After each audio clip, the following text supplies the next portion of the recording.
Please let me go. What's up everybody, welcome to another honest review video. Today I have this Realme GT3 240W edition. I have been using this smartphone for almost a week now and I am totally super satisfied with the performance of Realme GT3 240W edition. I can recharge this one from 0 to 100% within 10 minutes and this one offers a very good in-game experience. The word fluidity isn't good enough. Yeah, in-game experience is more than buttery smooth and, well, performance of the main sensor, the Sony IMX890 is really very good. Considering its price and its competitors like Redmi K60, this Realme GT3 240W edition is way ahead of its competitors. Okay, let's go through this video and let's check how good is the performance of this Realme GT3 240W edition. But before that, one request. If you end up liking this video, then please don't forget to click on the like button and please subscribe to this channel. Support honest content. This is Realme GT3 240W edition. I think considering its price and specifications, we should tag this smartphone as a classic mid-range smartphone. In hand, it definitely feels premium and I really like this purple edition. The glossy racing stripes on the rear panel, it's truly awesome. This Realme GT3 240W edition comes with a glass rear panel, and another special thing about this Realme GT3 is this one has a semi-transparent design. We can clearly see the Snapdragon 8 Plus Gen 1 logo and the RGB light around it. When the battery is down to 20%, the RGB light will turn into red. You can also set up special RGB light for the important contacts or for other features like selfie timer, charging status, and many other things. Of course, the RGB light can also be set for individual games. Only one complaint, please stop adding Realme and Dare to Live on the wrong places. Other than that, this anti-glare matte finish is much more appealing than any other smartphones in its segment. Build quality is also very good. It's top of the line. It's as good as its bigger brothers in GT series. Side by side with Redmi K60, I am sorry, I must say Realme GT3 240W edition gives more delightful feelings. It has that posh and elite vibe. In hand, it truly feels like a premium device, while K60 feels like a budget mid-range. I think this GT3 is lighter than K60. Let us check on a weight scale. Yeah, Realme GT3 is a bit lighter than Redmi K60, but in hand, the difference is really very big. It feels Realme GT3 is way lighter than Redmi K60 because weight distribution of Realme GT3 is much better than Redmi K60. Well, if you think it's a bummer, then it's a bummer. Like Redmi K60, this one also got plastic frame, but it's okay for the price segment. Realme GT3 has the power button on the right side and volume rockers on the left side. Fingerprint is not integrated into the power button and I really like that. GT3 got an under-display optical fingerprint sensor. That means we don't have to lift the device to unlock it. On top, you will notice a secondary noise cancellation microphone, an IR blaster and a speaker cutout for proper stereo sound. I have to mention that this is the first time that Realme has equipped a smartphone with an IR blaster. At the bottom, there is a cutout for speaker, a primary microphone, USB-C port, and a dual SIM tray. The USB port is a USB 2.0 port, so yeah, it doesn't support fast data transfer. I love to use my smartphones either with a premium protective case or without any protective case. I think I will choose the second option. I really don't want to ruin this stunning racing design with a cheap protective case. Anyway, here is our Realme GT3 with the provided protective case. If you are planning to keep the phone out of scratches to get a better resale value in the future, then you should use the protective case. Well, here comes the specifications of Realme GT3 240W edition. If you want to check the specifications, you can pause the video and check all the specifications. I'm not gonna go through those. Let's move forward. This Realme GT3 comes with a 6.74-inch 1.5K AMOLED FHD Plus display panel with a very high refresh rate of 144Hz and 2160Hz pulse width modulation, which is known as PWM. White is very bright, black is truly dark, colors are vivid and vibrant. These are the common things that I always talk about any proper flagship smartphones. This time I'm super surprised to see the performance of Realme GT3 240W edition's display panel. It's really so good that it can be compared with any proper flagship smartphone's display panel. At the beginning, I was a bit disappointed thinking that it's a downgrade cause GT2 Pro comes with a 2K panel, but now after using this Realme GT3 240W edition for a while, I'm super satisfied. Color calibration is very good. It's neither too vibrant nor too flat, eye-pleasing yet natural. All the necessary features are there, like dark mode, auto brightness, screen color mode, eye comfort, image sharpener, video color enhancer, video motion enhancement, bright HDR video mode, adaptive sleep. Not only the standard features, there are a lot of extra features available on this Realme GT3. And yeah, definitely you can choose 144Hz high screen refresh rate. After considering all the aspects, I would give this display panel 9 out of 10.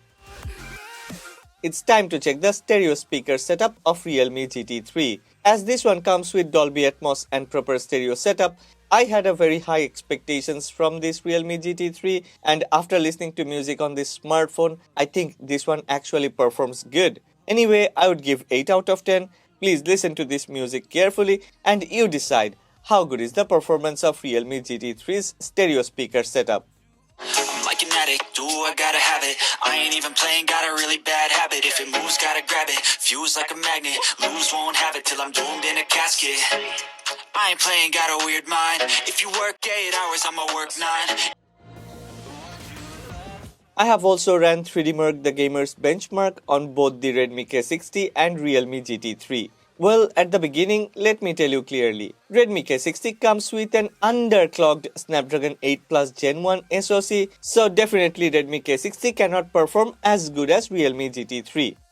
Redmi K60 has managed to score 2160, while Realme GT3 has managed to score 2805. So there is a very big difference in performance. But the stability of both of these two smartphones are really amazing. It's better than 99% of other smartphones, and both of these two smartphones has managed to have 99.5% stability, which is really more than amazing. But as Realme GT3 can push a bit more with a fully optimized SoC, yeah, Redmi K60 falls behind when it comes to gaming. Okay, we have already ran Antutu benchmarks side by side on both of these two smartphones, I mean Realme GT3 240W edition and Redmi K60. Both of these two smartphones comes with Snapdragon 8 Plus Gen 1, and yeah, performance of Realme GT3 is slightly better than Redmi K60 in Antutu benchmark. I personally don't prefer Antutu benchmark because most of the time, most of the brands, they show in their release event or launch event of a smartphone that a smartphone can get a very high Antutu benchmark score, but in real life none of those phones can achieve that type of high score. Also, Antutu benchmark score never converts into real life performance. So yeah, I prefer 3D the gamer's benchmark over Antutu benchmark, but if you really wanna know about Antutu benchmark scores, then here comes Antutu benchmark scores of Realme GT3 and Redmi K60. Well, Redmi K60 has got 1,046,000 and Realme GT3 has got 1,083,000.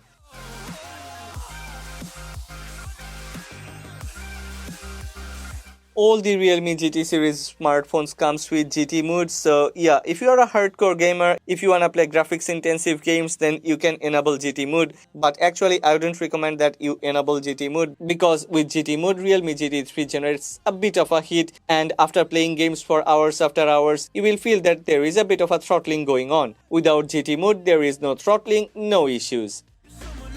Talking about gaming, yeah, it's time to evaluate gaming performance. The truth is, in real life, Realme GT3's gaming performance is better than any other smartphones which comes with a Snapdragon 8 Plus Gen 1 SoC. Trust me, this one provides more efficient performance with high stability. I mean, almost no throttling even after playing games for hours after hours. In most of the graphics intensive games, Realme GT3 has performed very well. Especially while playing Genshin Impact and Call of Duty for longer period of time, it has provided steady frame rate and I have never felt any heating issue. However, as this one is an older chipset, I mean now we have Snapdragon 8 Gen 2, Yeah, some of the future games, graphics intensive games, may not allow Realme GT3 to select high graphics and ultra frame rate. I think that's okay, cause Realme GT3 is actually a mid-range smartphone which performs like a beast, and if we really wanna get anything better than this, then we have to spend more. Within its price segment, this one is the best for gaming.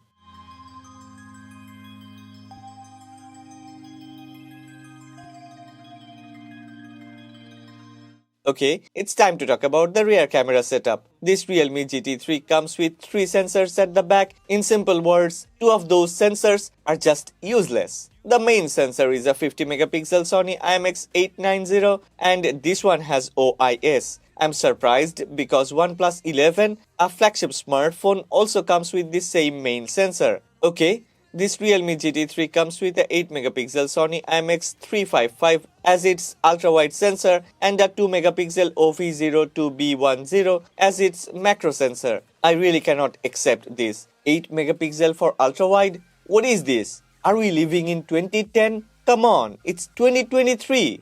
Moreover, 2 megapixel macro gimmick. I think the people who works in Realme also believes that this is a piece of gimmick. This is just useless. Anyway, what made me so surprised is the camera performance of Realme GT3's main sensor. It's a Sony IMX890, which is actually not as good as the main sensor of Xiaomi 13 Pro. But after I have taken a lot of pictures with both of these two smartphones, I felt so surprised that Realme GT3's main sensor camera performance is actually comparable and almost as good as Xiaomi 13 Pro.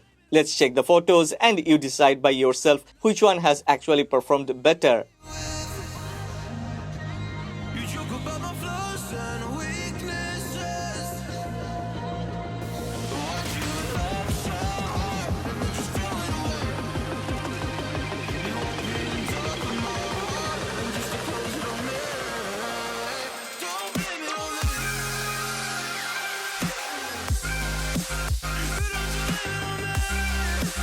Realme GT3 240W charger variant comes with 4600 mAh battery and a 240W SuperVOOC charger. Realme GT3 240W took 10 minutes to get from 0 to 100% charged. But the Chinese version of Realme GT3, Realme GT Neo 5, which comes with a 150W charger, takes around 12 minutes to get fully charged. So I don't see any big difference in charging speed. I think anything beyond 150 watt, it's more like a gimmick. I have managed to squeeze up to 6.5 hours of screen on time while using this smartphone in auto refresh rate. But depending on your display settings, it will vary. Certainly, battery will get drained faster when you use this one with 144Hz refresh rate. I recommend that you use this Realme GT3 in auto refresh rate for the best balance. Altogether, Realme GT3 240 watts battery performance is decent enough, and yeah, as we can recharge it with 10 minutes, so it's really cool.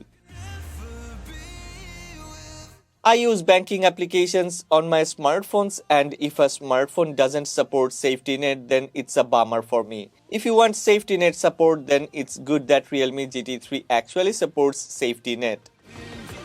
Realme GT3 comes with Realme UI 4.0 and Android 13 out of the box. Yes, Android 13 is the standard for flagship or mid-range smartphones released in early 2023. All the standard features are there. There is no difference between Realme UI and ColorOS. Even the spatial features are the same.